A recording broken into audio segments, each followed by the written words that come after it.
on a long drive, so I was thinking of something to do. I'm going to talk about Black Sabbath albums. Yeah, mostly the first ones, to be honest. Just to pass the time, whether I actually put this out at all or not. I might put it on my Patreon page or something, if I ever get that organised. Yeah, so Black Sabbath, for probably my favourite band ever. I think they've got my favourite album ever, Sabotage. But I used to always say the Stones. Maybe the Stones are my favourite band, even though I don't listen to them that much anymore. Partly maybe if I was in a Rolling Stones tribute band rather than a Black Sabbath tribute band, I would listen to them a bit more. And baby metal, obviously, because they're just super good, but they're still current, so they sort of don't count. Aye, so one of my pals doesn't actually like Black Sabbath because he thinks they're all about the devil, and it's like or they're Satan worshippers or whatever, and it's like no, that was never the case. There are some of the imagery is, and there is an inverted crucifix on the inside of the first record cover, which the band knew nothing about. So the first album, I think it's actually, in fact, why do I think I actually know the exact date. I think it was released on the 13th, Friday the 13th of February 1970, I think. So I'd imagine it was recorded in the 60s. Look at it that way. So Black Sabbath, 4 guys, Bill Ward drums, Ozzy Osbourne singing, Tony Iommi guitar, keys a bumper bass. The first album was basically their live set sort of thing. So I think they recorded it in like a day or 2 days, something like that. I think it was a day recording and a day overdubbing. There's some overdubbed guitar solos on it. And then there was some sort of problem with the studio or who owned the rights or something like that. So they had to, that basically got canned, and they had to do it again like a month later. It's like, so they just went and recorded it again, like in a day or whatever it was. There are many stories about it. Apparently Geezer Butler didn't even own a bass at the time, had to borrow one. He was playing through a 4x10 cabinet and only one of the speakers worked. One of them farted, 2 of them were missing and one of them worked. So it's kind of like, to get that distinctive sound, that's how you do it. And just filling it in with trivia, really. Tony Iommi, the guitarist, was in, they were called Earth before they changed the name to Black Sabbath. They changed the name to Black Sabbath when they wrote the song Black Sabbath and Wicked World, because they liked the idea of, I think they were opposite the rehearsal studio or whatever it was. There was a wee cinema, used to play old Boris Karloff horror films, and it was like, wow, people pay money to go and get scared to see a film. What if it made music that made people scared? So they named Black Sabbath actually a film. I've never seen it, I need to watch it. I'd imagine it's probably more people have watched Black Sabbath since the 70s because of the title of the band rather than actually because of the film on its own rights. Yeah, so where was I? Yeah, so they recorded their album. They didn't even know it was actually getting released or out. They didn't know anything about the album cover, anything like that. I think they went on a short tour of Germany or something like that for like a couple of weeks. And then when they were coming back, they were getting the van back from the airport up to Birmingham, and they were listening to the top 40, and their album was in the top 40, and they were totally, what? They didn't even know it was out. So I was like, obviously they had to go and buy it, and then they saw that the inside, the cover was a gatefold, and it had an inverted crucifix on the inside with a poem, and all that. So the album itself starts Black Sabbath, Black Sabbath, Black Sabbath, as in first song. It's called Black Sabbath on the album Black Sabbath by Black Sabbath. None More Black.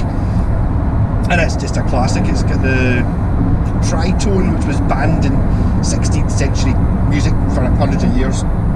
Dung, dung, dung. The evil notes for sounding too evil. Tony Iommi just happened to find it. So that's kind of mad. So we played that in the band. I've kind of had to. It's not an awful lot happens in it, I'll be honest. I'm kind of playing 2 notes for nearly the whole song, and then it gets a wee bit faster. There's a fast bit at the end with a solo. But I mean, I'm going bong, bong, dong for the first 5 minutes of the song. And then there's 2 minutes of just me just hitting one note as well. Then the Wizard which has got a mouth organ in it. I think Ozzy actually plays the mouth organ in it. Harmonica. The first time I've actually had to do a junction in about 3 hours. First time I've actually had to be forced to change lane. Yeah, so in Wizard, and then, oh god, I got, now we're on, oh, NIB I think might actually be before the Wizard. NIB bass solo about Satan falling in love with a human, and not really called Nativity in Black or anything like that, even though there's all these different names. Actually, it's because Bill Ward, the drummer, used to laugh at him because his pen, his bit of his beard looked like a pen nib, so it's nib. Yeah. And then it's the Wizard, and then that might be side one. I'm just doing this off the top of my head. What else is on it? There's a few covers. There's a bit of a variation between the British version of the album, the UK release, and the American one, maybe even the one you get in CD. There's a song called Evil Woman on it, which is not, it's from I've actually got the record with the original version of a band called The Crow Music, which I bought because it had Evil Woman on it, and their version's got like trumpets and stuff, and it's really, really good. Black Sabbath was pretty good as well. It's kind of a straight cover, apart from without a horn section. Instead it's just got distorted guitar. And then there's Sleeping Village, which is a slowy one, ding ding ding ding. Actually, we do a wee bit of Sleeping Village as an intro to Children of the Grave, and I bought a wee gift for Brian, our singer, a jaw harp, because in Sleeping Village it kind of goes boing boing boing. It's a fiver or something. I thought it was funny. Yeah, it means he can be he can be a musician too, not just a singer. We dig at the singer there. Yeah, and Warning. I think that's another. It's another cover on it as well. The American version of the album has a song called Wicked World on it, which I apparently wrote at the same time as Black Sabbath, but it's not on the UK album. I had to buy a greatest hits called We Sold Our Soul for Rock and Roll, because it had an extra song on it, that being Wicked World, which wasn't on the original record. Yeah, so that was the first one. It's awesome. It's a bona fide super mega classic, really. I really can't fault it, especially since it's the 60s. This is before there even was heavy metal really at all. I don't even know when heavy metal kind of proper started. You know, they were kind of, I suppose you get Hendrix and stuff like that maybe, but really the real doom thing happened then. And then that did pretty well. And then second album, Paranoid, which is the one you probably heard of. You certainly know the song Paranoid. It was a hit single, the last single they released for a few years, because they used to get all these cool beatniks and weirdos coming to see them, and then suddenly they had Paranoid, which was on top of the pops, and there were tons of teenage girls and stuff, and they didn't like that, so they didn't do any more singles until, I can't remember the next one, a couple of albums away anyway. That album was originally called War Pigs, which is the title song on the album. That's why the album cover has a picture of, I think it's the studio engineer out in the studio with a cameraman dressed in like a motorbike helmet and a sword, and then in Hyde Park or something like that they took photos with like a glow in the dark stuff. It's a really strange cover, but the album was just too short, as the story goes, so they kind of done their War Pigs is a big epic about war. With my least favourite rhyme, I think, of almost all. Like, if it's going to start raining, don't just slam the brakes on. Like, slow down, yeah, but don't just slam the brakes on, then everyone's going to slam into the back of you. I'm going to turn my lights on. That was noisy. Yeah, actually suits talking about Black Sabbath, but just shout. Wow, I don't like this at all.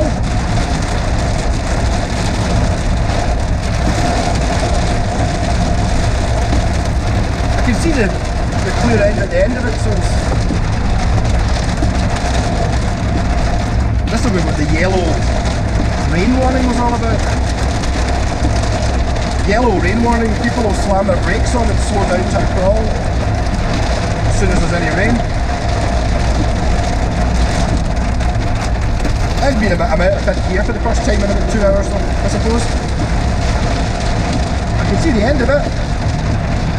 So it's quite good for Paranoid. So Paranoid's got a good few songs on it that you'll know, like there is a greatest hits, but it's got Warpigs, Iron Man, Fairies Wear Boots, which was never really a song that really jumped out at me. Maybe it's because of where it is on the album, but since we started playing it in the band, I love it. It's one of my favourites now. It's great fun to play in the bass. I'm just...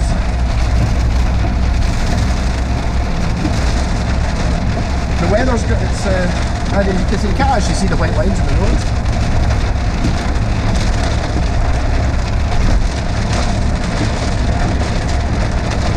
Really well. Yeah, so maybe I'll cut this bit out.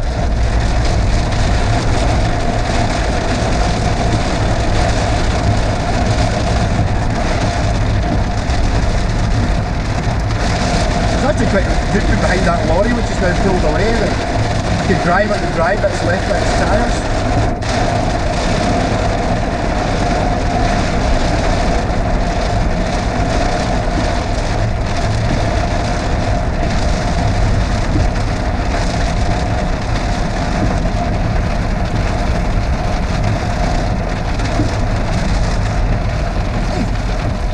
20 mile an hour, pushing it a little bit. How many? The heater on, the heater. Windows are fogging up. As to the excitement, it is live, unscripted.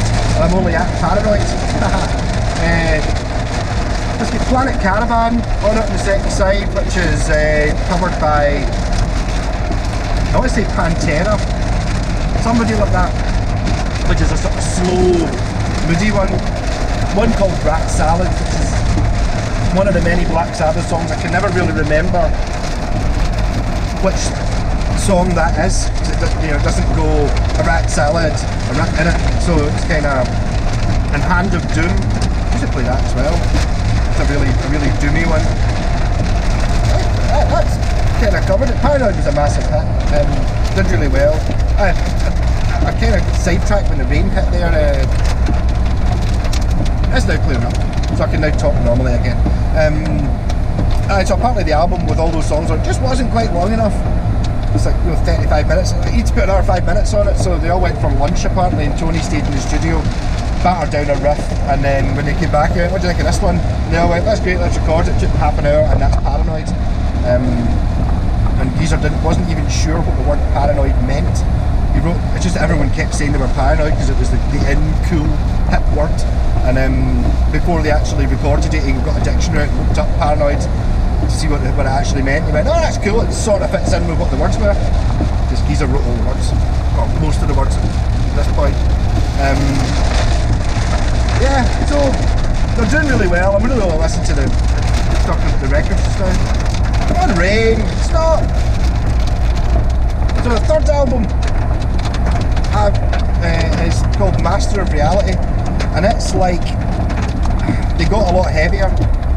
This is where they down-tuned, and even the concepts of quite a lot of the songs are a lot heavier. So it's down-tuned to C sharp now, because Tony Iommi, as you probably know, cut two of his fingers cut off, so he could only really, he had sort of bits that he made on his middle fingers, his left-handed, so it was on his guitar, on his, the note-playing hand. So he wanted really lightweight strings, so he used to use half banjo strings and half guitar strings, and then tune them right down to make it sound heavy. I just looked up at this, but so Master of Reality really is proper heavy metal. Couldn't really be described as anything else. It's a new thing. You've got it starts with Sweet Leaf, which is about drugs, weed, which is a great riff. It's been bumped many times. Then it's got I'm not going to get the orders of these right. Into the Void is on it, which is about going into space. It's awesome. Super mega riff with Into the Void. And then After Forever, which is a song about it's kind of a religious song, but it's not an anti-religious song. It's a pro-religious song. It's against, because Black Sabbath were getting a little bit of, like they were getting witches coming to see them and stuff like that because they thought they were Satanists, and they weren't. I think they were all quite religious, religious upbringing. So they were very much. I think after Forever's kind of against that. It's like pure, yeah, totally. We're not Satan worshippers, but it's a pure heavy riff. A couple of wee instrumentally bits, kind of. They've gone for the light and shade thing very well. So they've got like a wee acousticy bit. Is it called Embryo? That comes in before Children of the Grave, which is about nuclear war and Holocaust and stuff like that. Heavy stuff. One of my favourite songs is Lord of This World is on it, which is one of the Sabbath songs. It's totally overlooked just because everything else on the album is amazing and you can remember what the words are, if you know what I mean. It's like really, on anyone else's album, Lord of This World would be an absolute belter, but just because it's on with all these other pure stompers, it's kind of overlooked. I didn't even remember what the song was called, to be honest. Obviously I know all these songs off by heart as soon as they're on. I can tell you what the next bit does, but I just don't know the names of them. So Embryo, there's another slow one, Orchid it's called, which is another sort of finger picky bit, which is like just a wee light Spanishy guitar-y thing, so that when it comes in with whatever the next song is, I think I've done all of them. So you get Sweet Leaf, Into the Void, After Forever, Embryo, Orchid, Children of the Grave, and that's kind of the whole album. But what a heavy album. It also came in a cardboard box, which I've actually got, and a really cool, I don't have, it'd be worth like 500 quid if I had the poster, which it came with. But it was a really cool poster of Black Sabbath like standing in below a tree, looking very mean and moody. So everyone had that poster on the wall, so you never get one with a poster in it. I think it's worth hundreds of pounds now anyway. Yeah, so that's Master of Reality, which is amazing. I mean, to be honest, the first three albums are 10 out of 10s really for me, maybe 9 point something out of 10s, the first three albums. Get on to Volume 4, that's the Cocaine album, where they went to America and they spent more money on drugs to make the album than they did on the recording studio to make the album. But it doesn't show necessarily, but I mean, Volume 4 is a classic. I never liked the cover for Volume 4. Everyone always said it's a pure classic. It's just a kind of black and white photo of Ozzy, like doing peace symbols, the Black Sabbath Volume 4 written on it. I never thought it was a great cover. You get that on Vertigo Records, it's worth money. I paid a lot for that one. A lot when I was 17, so I think I paid like 6-7 quid for it or something. I bought it because it had a picture of a Gibson SG on the inside of it. It's a gatefold with a photo of that's pre-internet. I didn't have a photo. I didn't really, or videos or anything like that. I didn't really know what an SG looked like, so that was why I bought that, because of the picture of an SG on it. Wheels of Confusion, amazing. Really getting really adventurous now. Sabbath did a thing where kind of like, which I don't think bands do the same way anymore. Maybe they do. But like the way the Beatles did it, it's like if you took a Beatles song, right, from, I don't know, 8 albums they've got or something, and here's a song they recorded that no one's ever heard before, bang, you would know which album it was from immediately.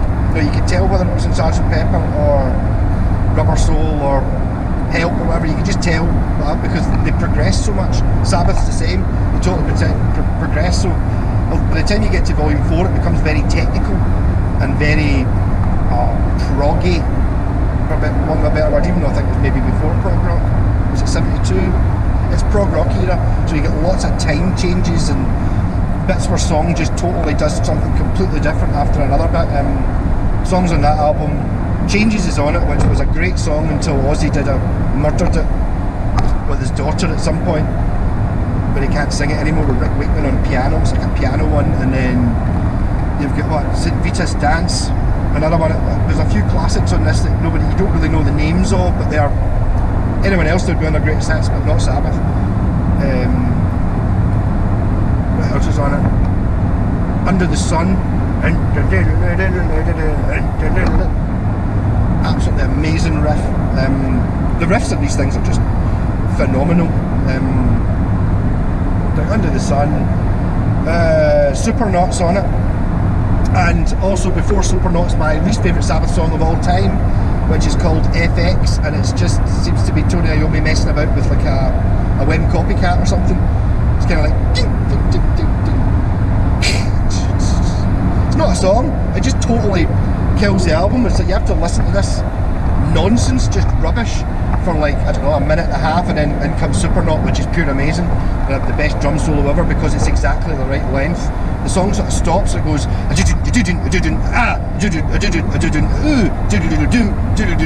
bum bum bum bum bum, band back in again.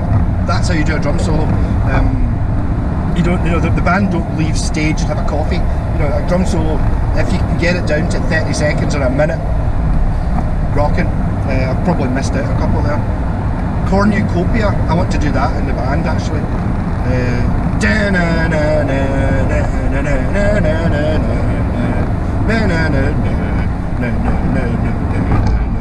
A lot of these songs, incidentally, on the American versions of the albums are split into two. So because there's a really the one I'm thinking of here is Under the Sun. On the UK version of the album it's just called Under the Sun, but the American one is called Under the Sun medley with Every Day Just Comes and Goes, because the song totally splits in half halfway through the middle, so it does that. So I suppose it makes it look like there's more tracks on it. It goes, oh, this album's only got 6 tracks on it, I'm not going to bother buying it, when it's actually, oh, it's got 10 on it. The same as, it's actually only got 6, they're just split up differently. Yeah, so volume 4, the Cocaine album, well, one of them is amazing. It's kind of well known. After that you get to Sabbath, Bloody Sabbath, which the cover was actually designed by the guy, was drawn by the guy who drew the original Star Wars posters. The one where like looks all muscly and standing with the lightsaber and Leia's kind of draped over his leg, that. He drew them, and if you look at those posters, as soon as now that I've told you that, you'll totally know, you'll see it and you go, it totally is. It's really obvious.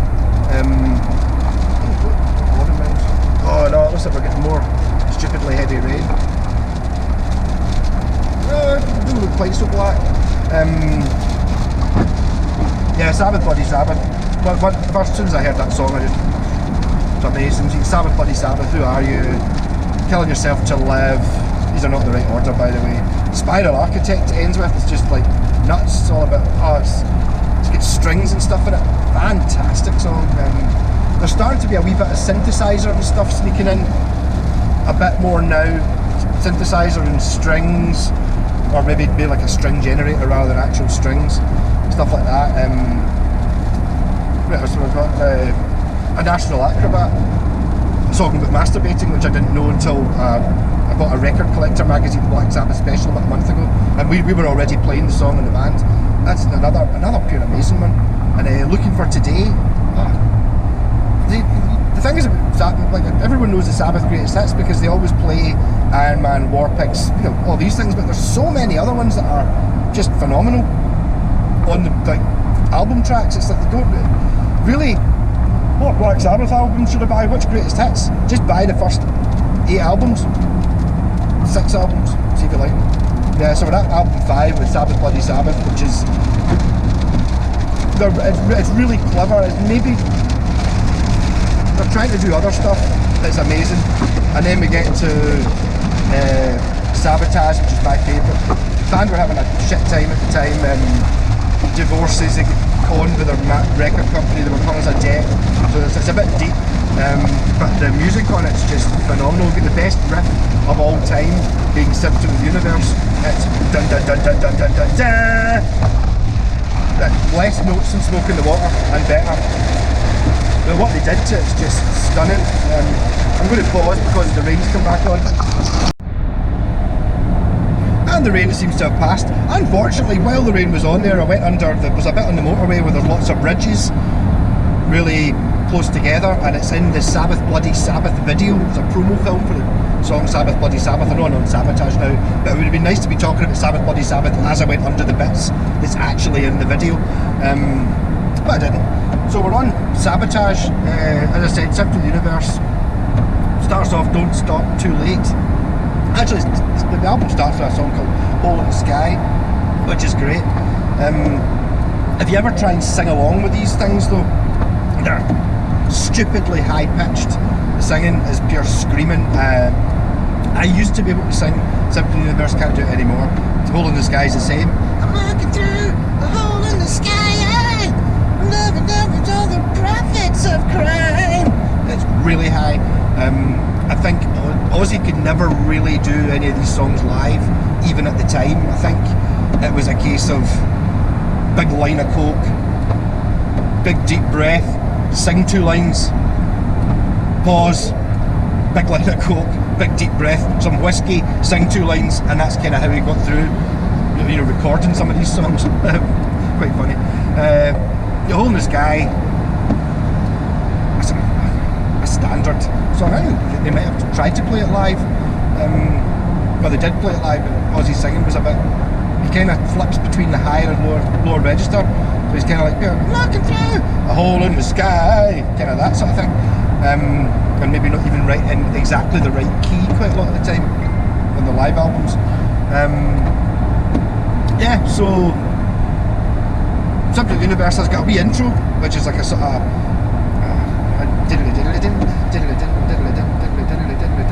like that. It's kind of building up to something, and then in comes that thunderous riff of doom for a bit with incredibly high singing, amazing, and then it's got a big end bit which is kind of acousticy, and second time I want to change. I don't know if I'd have to leave this line. I don't think so. I better do it anyway. I could do it anyway just in case. Yeah, so it's got a big bit at the end, just acousticy, funky. It's got Latin and bongos and stuff in it, and more singing, and it's amazing in its own right. And then, oh god, I can't remember what's next. It could be Super Czar. I think it might be Super Czar, which is they used to use it as an intro tape. It kind of sounds like something from Sinbad. It's like no, it's got like an evil sounding choir on it, a vocal choir, giving it and all that with distorted guitars built in, and it's an amazing piece of music. It kind of fits in, and then you've got Am I Going Insane? Radio, it's called, which is an Ozzy song, which is kind of like based on a Moog riff. It's maybe probably the weakest one on the album. But I mean, technically amazing, sounding, everything. You know, there's synthesizers and strings, and really well worked out, really well recorded. It's a fantastic sounding album. That's why it's my favourite album of all time. And I think I've probably missed out one or two. You go to the second side and you've got The Writ, which is all about, I think it was Ozzy's wife or something, before Sharon. Or was it maybe something to do with record company? Just as we were walking on stage one time, they came on with a writ, you know, like a summons to court, you're getting sued type thing. So it's pretty deep, pretty dark even. But it's a fantastic song, dead slow and moody with pure warble and bass. And then Megalomania, which is sort of dead similar to The Writ. I kind of get the two of them mixed up all the time. It starts off dead moody and warble, and then it's got, again, mega tempo changes in it everywhere. Sabotage it's actually one of the first records I bought, first records I ever bought in August 94, I seem to remember it written on the inside of the sleeve. It's got a really weird cover. It's like there's the 4 of them dressed in crazy clothes. Ozzy's wearing like a kimono, something like that. Bill Ward's wearing a leather jacket. Bill Ward's not a thin chap. Leather jacket with his belly showing, and his wife's tights on. Geezer Butler's dressed like, I don't know, like an aristocrat, wearing a sort of, I don't know, and Tony Iommi, I think he's just dressed as Tony Iommi, not doing anything really particularly special. He's the one that looks kind of alright. I think he might have a shirt with massive sort of Saturday Night Fever type, is it lapels are called, collar type thing. And they're standing in front of a mirror, and then the mirror image of them behind them, it's the wrong way around, so it's not their backs, it's their fronts again. I think the back's the opposite. But killer album that gets overlooked, I think, again. Maybe doesn't suit so much the greatest hits thing, because a lot of the songs are very long. You know, there's only maybe 5 or 6 songs on it. and they're, you know, they're huge, epic things. So if you're going to make a 10-song greatest hits, you can really only put half the amount of songs on. Some of the songs are 10-12 minutes long, and it doesn't have Iron Man. And I don't say maybe not quite as memorable, but maybe not quite as memorable. But as I said, we're trying to do some sort of medley in the band covering some of that. But I mean, I do feel for Brian, especially, or Ozzy. I mean, Ozzy couldn't sing them; they're too high. I don't know. I mean, I wonder if there's a way around it. See, tuning down or maybe playing it in a slightly lower key, but then it might not be the right song, and you know, it's a bit difficult. I think also one of the problems with that, just doing it in a different key, is one of the reasons Brian can do the singing so well is he does a lot of driving. So I think he sticks on the records and sings along with them on the motorway, sort of thing. And that's kind of how he. Because I mean, some of the re-inflections that he gets in are just pure. You know, it sounds exactly like Black Sabbath until I hear My Mistakes. And you go, oh, it's like one of the extra bit that I shouldn't have played. That's, apart from that, kind of, there are definite whole 5-minute sections of the music we play that could be the band, really. Not record perfect, not what we really were aiming for, but the vibes there, you know, like a live album, like a concert from that tour sort of thing. Yeah, so I always feel Sabbath, Bloody Sabbath and Sabotage are kind of overlooked. Again, they're both, to me, they're 10 out of 10 albums. Probably my favourite too. The next one, the band were in a bit of a state. I think Ozzy quit and then came back, and they were all fighting and having a bad time. But Tony just locked himself in the studio and they did an album called Technical Ecstasy, which I really like. It's got quite a lot of keyboards in it. It doesn't really sound like, well, none of their, you know, as I say, they're a progressive band, so it's not until later on when they started going, oh, we'll try and sound like Black Sabbath again. No, they're just doing something new, and I really like Technical Ecstasy. It's well overlooked. Not really any singles off it, really. He's got Rock and Roll Doctor, which is a bit silly. There's a song that Bill Ward sings, It's Alright, the drummer sings. I think it stands up as a fantastic album. The cover is like, it kind of looks like two robots passing on an escalator in a 70s mall. It doesn't look particularly evil. I think maybe that's partly to do with why it's not well received the same way as the other ones. But I mean, out of the first 7 albums, it's the seventh best one, which you can't really argue with. And then that moves on to the 8th one, which is Never Say Die, which is the 8th best of the first 8 albums of the Ozzy era. Song Never Say Die is great. Johnny Blade's great. I didn't actually talk about the songs that were on Technical Ecstasy. You Won't Change Me, All Moving Parts Stand Still, Dirty Woman, She's Gone, sort of slow ballady one, which is very like Only Women Bleed, actually. Like, too much like Only Women Bleed. I heard it long before I heard Only Women Bleed, though, Ballast Skipper, which is in its own right, it's a fantastic song. Rock and Roll Doctor, and then Run to Never Say Die, which is a bit of a hodgepodge. Ozzy'd left, Ozzy gets sacked, they got another singer in. Ozzy came back, didn't want to sing any of the songs that the other singer had sang. It's still good. It's got a picture of like 2 fighter pilots wearing masks. You'll see, you recognise the cover of the album because oh sugar, I've just missed my turning.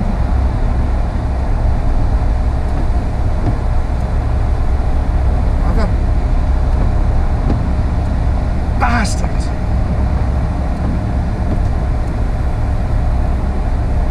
Right. I only had about two junctions to do in this whole journey, and I managed to miss one of them. I think it looks to be like I've got to go along here at 2.5 miles, so I think it's either going to take me back onto the M6 or it's going to be 2.5 miles to a bit where I can just loop round and come back on, go in this direction. I'm on the wrong motorway. So I've just added 20 minutes, half an hour onto my journey. Really pretty cheesed off about that, especially since I was talking about Never Say Die, which is the sort of band falling to bits. They did do a tour of it, the 10th anniversary, so it must be 1979 I suppose, or 1978. There's a video where Ozzy sings really, really low, his voice is pure shot, and he's getting pretty fat. And that's kind of the end of the original Black Sabbath. They did come back. I saw them, they reformed a few times, kind of like special occasions, and they managed to put out one album. 13. Not really 8. How did they manage to get 13? There must be another couple in there that I forgot, but maybe they're including live albums or something. Yeah, so that was my Black Sabbath video to try and pass the time while I'm doing this driving. And then I'm not going to say because of this, it is also really wet, and I should have the volume turned up on my sat nav so I could actually hear it saying go right. To be fair, I didn't miss a turning, I just ended up taking a turning. It was like, you know, it went to 4 lanes and I was just sitting on the inside lane behind a truck. I never saw that it divided out. So I hope, wouldn't it be nice if in a mile's time, I think the sat nav will just tell me to go back on and go along this road in the opposite direction and then back onto the M6, I think. Either that or I'll do a wee bit of a cross-country route to get to the next M6 junction. Really thank God for sat nav though. Mind you, if I wasn't relying on the sat nav, I would maybe have 0.75 of a mile to Northwich and Warrington, which places I've never been before. It's really quite a sunny and then absolutely chucking it down day. It's kind of, oh no! Oh man, look! There was just an accident on that side of the road, so I hope this doesn't turn around. Oh no! Oh, a nightmare! And it's only just happened as well. That's going to be that's an hour. I'm going to have to try and find another way to go. Oh no! Oh, what a disaster!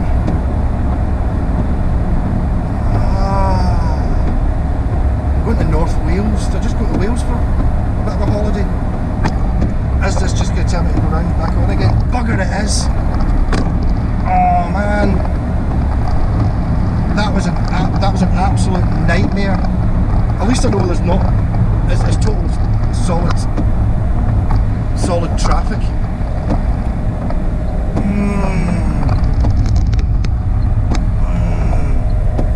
Am I just going to have to go back onto it? I think I am. I really don't have any choice. I don't know where any of these other places are.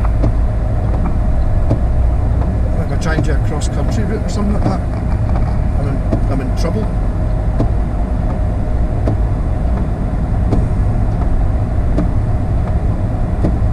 I'm just basically going to end up stuck on this on-ramp. It goes for miles. It goes for miles.